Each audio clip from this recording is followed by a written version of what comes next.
సంగారెడ్డి జిల్లా పటాన్చెరు నియోజకవర్గంలోని ఇంద్రేశం మున్సిపాలిటీ పరిధి పెందకంచర్ల శివారులో అసైన్డ్ భూమిలో నిర్మించిన 45 గుడిసెలను రెవెన్యూ హెచ్ఎండిఏ అధికారులు పోలీసుల బందోబస్తు మధ్య తొలగించారు.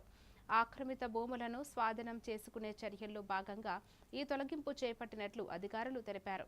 ఘటనా స్థలంలో ఎలాంటి అవాంఛనీయ సంఘటనలు జరగకుండా భారీ పోలీస్ బందోబస్తు ఏర్పాటు చేశారు.